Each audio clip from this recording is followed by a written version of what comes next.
بسم الله الرحمن الرحيم سنريهم آياتنا في الآفاق وفي أنفسهم حتى يتبين لهم أنه الحق أولم يكف بربك أنه على كل شيء شهيد. Au nom d'Allah, le tout miséricordieux, le très miséricordieux. Nous leur montrerons nos signes dans l'univers et en eux-mêmes, jusqu'à ce qu'il leur devienne évident que c'est cela le Coran, la vérité. Ne suffit-il pas que ton Seigneur soit témoin de toutes choses? Ils sont dans le doute, n'est-ce pas, au sujet de la rencontre de leur Seigneur? C'est lui, certes, qui embrasse toutes choses par sa science et sa puissance. Mais si tu triches, si tu as un mauvais comportement, billah alaykoum, j'arrivais ici, je venais avant que tu m'appelles. Il y a un frère qui m'appelle, il me dit est-ce que tu peux me faire un halal? Oui, ok. Mais je veux juste faire un halal, mais je ne veux pas passer à la mairie. D'accord, pourquoi tu veux pas passer à la mairie? Parce qu'on avait dit, souvenez-vous, quand on a parlé du mariage, on a dit que le mariage, il a 4 piliers, et le ulama, ils ont dit il y a un 5e. Voilà, les 4 piliers du mariage, c'est... Souvenez-vous, c'est quoi? D'accord, ça c'est le 4e, l'ijab al-qabul, c'est-à-dire que tu demandes et on te donne, ok? Mais les 3 premiers, c'est al-wali d'abord. Wali, c'est-à-dire le tuteur de la femme, ensuite al-mahr, la dot de la femme, ensuite shuhud, les témoins, et ensuite l'ijab al-qabul, ce que tu dis. Et le 5e, c'est l'état civil. Il faut que tu t'inscrives à l'état civil, parce que c'est ce qui permet de protéger les droits de la femme. Et Allah subhanahu wa ta'ala, il ne joue pas, Allah subhanahu wa ta'ala. Quand il nous dit des choses sur le Coran, c'est pas du jeu. Donc on ne joue pas avec la femme. Alors il ne veut pas faire l'acte. Pourquoi?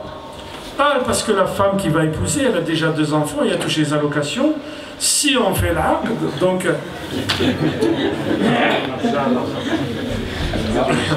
J'ai dit, mais t'es sérieux? Tu me dis ça et tu me dis, viens me faire halal? Tu es sérieux? J'ai dit, subhanallah. Je dis, ça c'est... Oui, mais je suis honnête avec vous. Je dis, oui, d'accord, c'est très bien d'être honnête, mais tu comprends bien qu'on ne peut pas faire ça. Tu ne peux pas tricher. Parmi les pactes, Allah subhanahu wa ta'ala, il te dit, regardez, après sur An-Nisa, vous vous souvenez quand on a parlé de Tasalsul al-Qur'an, on parle de la succession des sourates sur le Qur'an. La succession des sourates, elle a un sens sur le Coran. Vous vous souvenez quand on a parlé de Taha, Sayyid al-Anbiya, al-Hajj, tout ça, vous vous souvenez?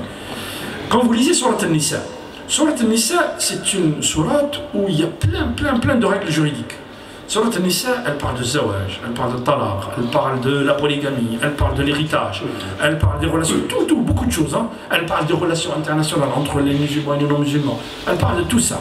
Okay? Elle parle de l'kalala. L'kalala, c'est quoi? C'est quelqu'un qui meurt, qui n'a pas d'enfant. Voilà. Et il a une soeur ou un frère. Il a des horizontaux comme ça, mais il n'a pas de descendants. Comment on doit distribuer ce qui reste? On ne va pas le dire aujourd'hui parce que... Alors, il parle de ça. Elle finit par ça. Elle finit par le kalala.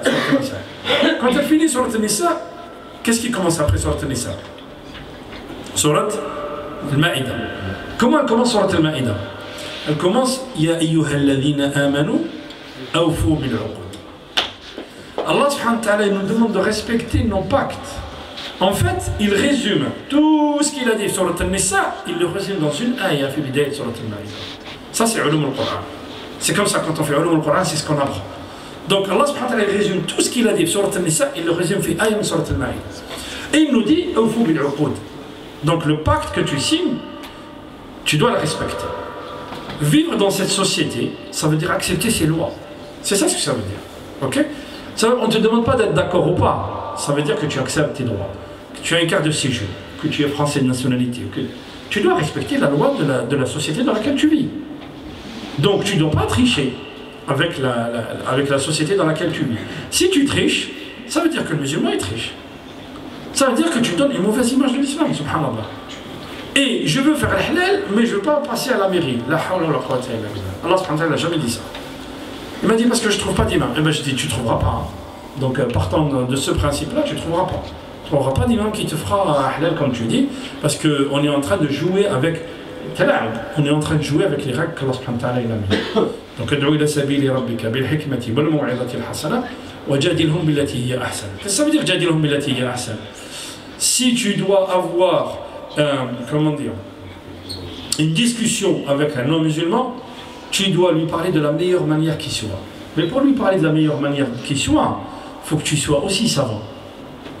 Savant de quoi? Savant déjà de sa langue. Il faut que tu saches parler sa langue. Mais il faut que tu saches de quoi tu parles, toi, en parlant de l'islam.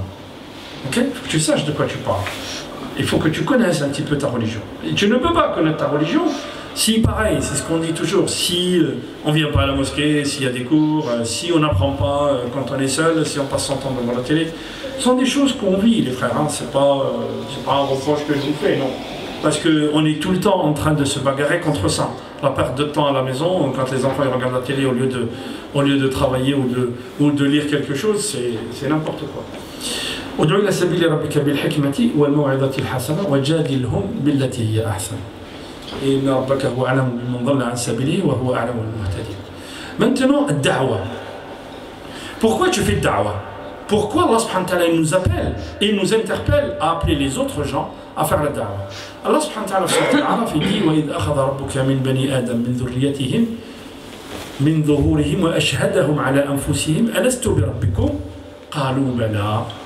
Allah subhanahu wa ta'ala sur Al-A'raf, dans un verset, il nous dit, quand Allah subhanahu wa ta'ala a créé l'humanité, il a fait descendre toute l'humanité qui descend de Adam, il les a mis sur tous, comme nous sommes les frères, il nous a mis tous devant lui, on dit, est-ce que je suis votre Seigneur? Tout le monde a dit oui, tu es notre Seigneur, Ya Allah. Donc le jour du jugement, ne venez pas dire que vous ne l'avez pas dit. Autrement dit, le souffle originel, il est en chacun d'entre nous. Allah il nous dit chaque être humain est né selon la fitra. La fitra, c'est quelque chose qu'on ne peut pas traduire en français, mais qui veut dire, c'est quoi? La fitra, c'est soit la prédisposition naturelle, soit le souffle originel, soit la recherche naturelle de quoi? Du transcendant d'Allah subhanahu wa ta'ala. Autrement dit, ayyuhal ikhwa, n'importe qui, vous prenez n'importe quel être humain, vous allez au Japon, en Chine, en Corée, en Russie, aux États-Unis, en France, en Afrique, n'importe où, l'être humain, il a cette recherche du transcendant. Chacun de nous, il se pose la question pourquoi il vit, pourquoi il est venu à la vie ici. Chacun de nous, il se pose cette question. Et le détournement de cette question, on va adorer. Chacun ce qu'il va trouver. Hein? Chacun il trouve un arbre, l'autre il trouve une pierre, l'autre il trouve de l'argent, l'autre il trouve... Chacun ce qu'il va adorer. Or, chacun de nous a ce souffle originel en lui et a cette recherche et cette quête du transcendant. En fait, les ulama nous disent que quand tu fais pas l'appel. Quand tu appelles Allah subhanahu wa ta'ala, tu fais pas l'appel, mais tu fais